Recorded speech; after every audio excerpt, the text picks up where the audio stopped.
নমস্কাৰ স্বাগতম জনাইছোঁ ক্লাছফিক্স একাডেমি ইউটিউব চেনেলত আৰু আজিৰ এই ভিডিঅ'ত বেসিক্যালি আমি আলোচনা কৰিব গৈ আছোঁ আপোনালোকৰ ফিগাৰ কাউণ্টৰ বিষয়ে ফিগাৰ কাউণ্ট বুলি ক'লে আপোনালোকৰ দুই ধৰণৰ হয় এটা হৈছে আপোনালোকৰ ট্ৰায়াঙ্গেল কাউণ্ট আৰু এটা হৈছে স্কোয়াৰ কাউণ্ট সো আজিৰ এই ভিডিঅ'ত বেসিক্যালি আমি স্কোয়াৰ কাউণ্টৰ বিষয়ে আলোচনা কৰিম উইথ শৰ্ট ট্ৰিক যে আপোনালোকে শৰ্ট ট্ৰিক ইউজ কৰি কেনেকৈ স্কোয়াৰবোৰ কাউণ্ট কৰিব পাৰিব ট্ৰায়াঙ্গেল কাউণ্টৰ বিষয়ে অলৰেডি ভিডিঅ' আপলোড কৰিছোঁ ভিডিঅ'টোৰ লিংক আপোনালোকে ডেছক্ৰিপশ্যনত পাব সেই ভিডিঅ'টো চাই ল'ব ট্ৰায়াঙ্গেল কাউণ্ট আপোনালোকৰ খুব ধুনীয়াকৈ হৈ যাব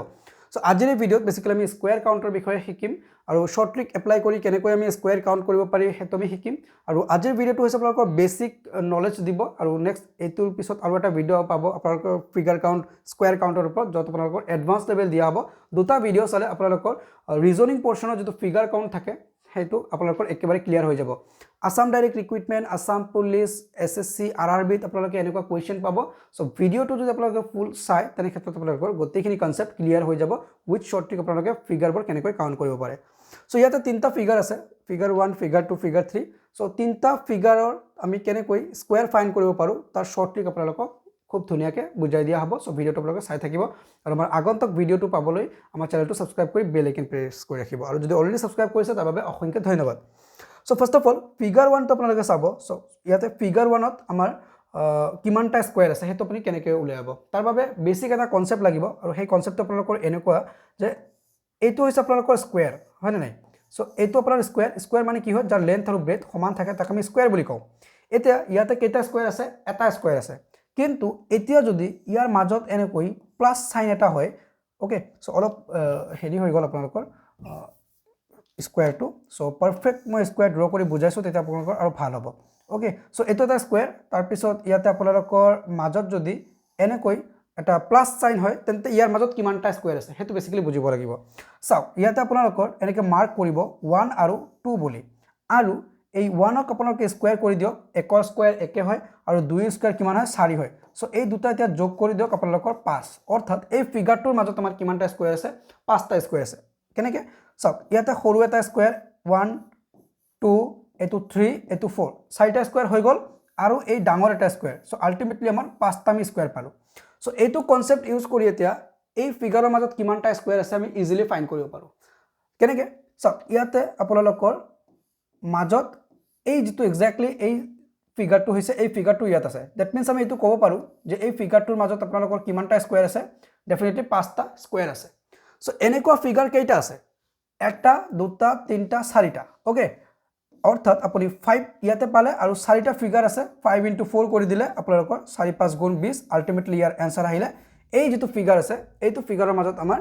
20টা স্কোয়াৰ আছে ক্লিয়াৰ হৈ গ'ল আমি কি কৰিলো প্ৰথমে কনসেপ্টটো বুজিলো যে ইয়াৰ মাজত 5টা আছে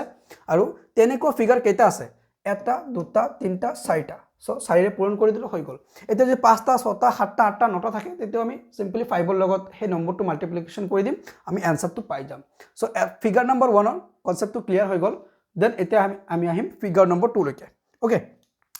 সো ফিগাৰ নম্বৰ 2 যেটো আছে হেতু আমাৰ এটা সিমেট্ৰিক্যাল ফিগাৰ হয় অৰ্থাৎ ইয়াতে ৰো আৰু কলম সমান ৰো বুলি ক'লে আপোনাৰ পথালিকিয়া যিবোৰ ঘৰ আছে এইবিলাক ৰো বুলি কোৱা হয় আৰু সিধাকে যিবোৰ ঘৰ আছে এইবিলাকক আমি কলম বুলি কওঁ সো ৰো আৰু কলম সেম আছে আপোনালোকে চাব পাৰিছে ইয়াতে 1 2 3 4 5 আৰু এইফালে আপোনালোকৰ 1 2 3 4 5 অৰ্থাৎ ৰো আৰু কলম যেতিয়া সেম থাকিব তেনে ক্ষেত্ৰত আপুনি সিম্পলি কি কৰিব আপোনালোকৰ ৰো বা কলম যিকোনো এটা পোৰশন আপুনি ল'ব পাৰে আৰু সেই নম্বৰস কেইটাক স্কয়াৰ কৰি দিব যেনেকৈ 1 ৰ স্কয়াৰ 1 2 ৰ স্কয়াৰ এতিয়া এনেকৈ লিখিব 2 ৰ স্কয়াৰ 3 ৰ স্কয়াৰ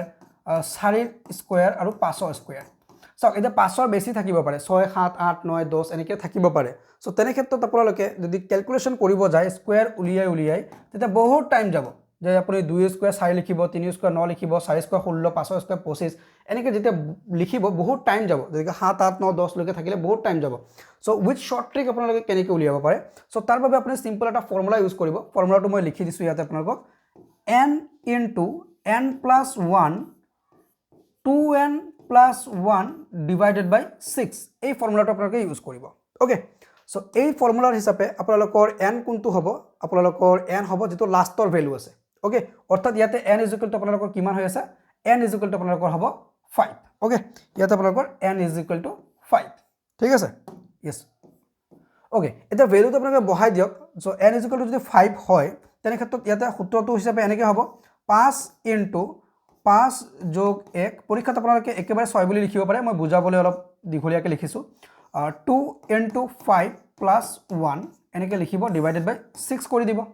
হৈ গ'ল এতিয়া চাওক এই তোমাৰ কিমান আহিব ভ্যালুটো যদি আমি ক্যালকুলেট কৰি যাওঁ তেনে ক্ষেত্ৰত আপোনালোকৰ 5 থাকিব 5 into 6 plus 5 2 গুণ 10 ওকে আৰু 1 11 11 ডিভাইডেড বাই 6 এই 6 কাটি দিব পাৰো আৰু আলটিমেটলি 5 আৰু 11 পূৰণ কৰিলে 55 অৰ্থাৎ আমাৰ এই যেটো ফিগাৰ আছে আপোনালোকৰ এইটো ফিগাৰৰ মাজত আমাৰ কিমানটা স্কয়াৰ আছে এইটো ফিগাৰৰ মাজত আমাৰ আলটিমেটলি স্কয়াৰ আছে আমাৰ 55 টা ওকে ইয়াতে আপোনালোকৰ 55 টা স্কয়াৰ আছে ইজিলি ক্যালকুলেট কৰিব পাৰিলো কি কৰিলো আমি সিম্পলি ৰ বা কুলম কাউন্ট কৰিলো ৰ আৰু কুলম সেম আছে তেনে ক্ষেত্ৰত এটা পোৰশন বা ৰ বা কুলমৰ যিগুলো নাম্বাৰ আছে সেই নাম্বাৰস কেইটা স্কয়াৰ কৰি সাম কৰি দিলো ওকে সাম কৰিবলৈ আপোনালোকে এই সূত্ৰটো ব্যৱহাৰ কৰিব n into n plus 1 divided by n into n plus 1 2n plus 1 divided by 6 এই সূত্ৰটো ব্যৱহাৰ কৰিব সূত্ৰটো মই আপোনালোকক দেখাই দিছো এই সূত্ৰটো ব্যৱহাৰ কৰিলে আপোনালোকৰ যিমানে ডাঙৰ ফিগাৰ নাথাকক কিয় আপুনি খুব ধুনিয়াকৈ ক্যালকুলেট কৰি আনসাৰটো উলিয়াব পাৰিব কিন্তু এতিয়া যদি আপুনি চাই এই যেটো ফিগাৰ আছে আপোনালোকৰ এই যেটো ফিগাৰ আছে এই ফিগাৰটো আপোনালোকৰ এসিমেট্ৰিক ফিগাৰ অৰ্থাৎ ইয়াতে নাম্বাৰ অফ ৰ এন্ড নাম্বাৰ অফ কলম কিন্তু আপোনালোকৰ সেম নাই আপুনি চেক কৰক সো 1 2 3 4 5 6 আৰু এইফালে আমি চালো কলম কেইটা আছে 6টা ৰ কেইটা আছে 1 2 3 4 5 ওকে সো এতিয়া নাম্বাৰ অফ ৰ আৰু কলম থাকিলে তুমি সেই সূত্ৰটো ব্যৱহাৰ কৰিম n into n plus 1 2n plus 1 divided by 6 কিন্তু ইয়াতে নাম্বাৰ অফ ৰ এন্ড কলম যদি সেম না থাকে তেন্তে আমি হেতু ফৰ্মুলা ইউজ কৰিব নোৱাৰো ইয়াতে আমাৰ নাম্বাৰ অফ ৰ'জ কিমান আছে ৰ'জ আছে আমাৰ ইয়াতে 5টা ওকে এন্ড কুলম কেইটা আছে আমাৰ কুলম আছে 6টা সো তেনে ক্ষেত্ৰত আপোনালোকৰ ইয়াৰে যেটো ফৰ্মুলা হ'ব বা শৰ্ট ট্ৰিক হ'ব শৰ্ট ট্ৰিকটো আপোনালোকৰ কেনেকুৱা হ'ব শৰ্ট ট্ৰিকটো আপোনালোকৰ এনেকুৱা হ'ব যে আপোনালোকে ফাৰ্স্ট অফ অল ৰ যেটো আছে আপোনালোকৰ ইয়াতে ৰ আছে আপোনালোকৰ 5 এন্ড কুলম আছে 6টা হেতু পূৰণ কৰিব 5 6 গুণ 30 এতিয়া 1 1 কে কমাই দিয়ক এতিয়া এটো 1 কমালে কিমান হ'ব 4 এটো কমালে 5 হ'ব ওকে সো আলটিমেটলি এটা কিমান আহিল 20 দেন আৰু 1 কমাই দিয়ক 3 into 4 3 4 গুণ 12 আৰু 1 কমাই দিয়ক 2 into 3 3 2 গুণ 6 আৰু 1 কমাই দিয়ক ইয়াতে 1 into আপোনালোকৰ 2 1 2 গুণ কিমান হ'ব 2 এ হ'ব ওকে সো আলটিমেটলি তাৰ পিছত এতিয়া শূন্য আহিব শূন্য আপোনাৰ লিখিব নালাগে কাৰণ শূন্যৰ লগত যদি আমি যিকোনো সংখ্যা পূৰণ কৰো 0 into 1 কৰিলে আলটিমেটলি শূন্যই হ'ব সো তেনে ক্ষেত্ৰত শূন্য লিখিব নালাগে বাৰু সো এতিয়া এই নাম্বাৰস কেইটা আপুনি প্লাস কৰি দিয়ক প্লাস কৰি দিলে কিমান আহি আছে চাওক 30 আৰু 20 আপোনাৰ 50 50 আৰু 12 হৈ আছে আপোনালোকৰ 62 62 আৰু 6 হৈ আছে 68 68 আৰু 2 হৈ আছে আমাৰ 70 সো আলটিমেটলি আমি সলিউশনটো কিমান পালো 70 পালো ওকে সো প্ৰথম যেটো ফিগাৰ আছে প্ৰথম ফিগাৰত আমি অলপ হলুকৈ দেখাইছো আপোনালোকক ওকে হলুকৈ অলপ দেখাইছো তেতিয়া ভালকৈ বুজি পাব ওকে এই যেটো প্ৰথম ফিগাৰ আছিল ওকে প্ৰথম ফিগাৰত আমি কিমানটা পালো 20 টা পালো আমি স্কয়াৰ দ্বিতীয় ফিগাৰত পালো আমি 55 টা স্কয়াৰ এন্ড তৃতীয় ফিগাৰত আমি কিমান পালো 70 টা পালো স্কয়াৰ অৰ্থাৎ আলটিমেটলি আমি খুব ধুনিয়াকৈ শৰ্ট ট্ৰিকত তিনটা ফিগাৰক সলভ কৰিলো আৰু এনেকৈ যদি আপোনালোকে সলভ কৰে খুব ধুনিয়াকৈ আপোনালোকৰ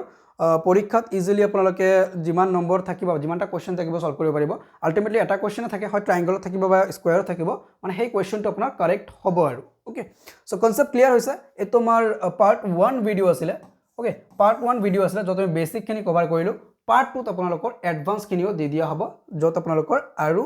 ডিফাৰেন্ট ফিগাৰৰ স্কয়াৰ কাউন্টটো থাকিব সো এডভান্স ভিডিওটো চাই লব ইয়াৰ লগতে তেন্তে আপোনাৰ ট্ৰায়াঙ্গল স্কয়াৰ আৰু স্কয়াৰৰ এডভান্স এই তিনটা ভিডিও হৈ গলে আৰু ফিগাৰ কাউন্টৰ পৰা আপোনাৰ অসুবিধা নহয় সো আশা কৰিছো ভিডিওটো আপোনাক যথেষ্টখিনি হেল্প কৰিব আৰু কনসেপ্টটো বুজাত আপোনাক সহায় কৰিছে যদি ভিডিওটো আপোনাক হেল্প কৰিছে তেন্তে ডেফিনেটলি লাইক এটা কৰিব আৰু আমাৰ চেনেলটো সাবস্ক্ৰাইব কৰি বেল আইকন প্ৰেছ কৰি ৰাখিব আমাৰ আগন্তুক ভিডিওছবোৰ পাবলৈ আৰু যদি অলৰেডি সাবস্ক্ৰাইব কৰিছে তাৰ বাবে অসংখ্য ধন্যবাদ thanks for watching Classfix Academy see you in the next video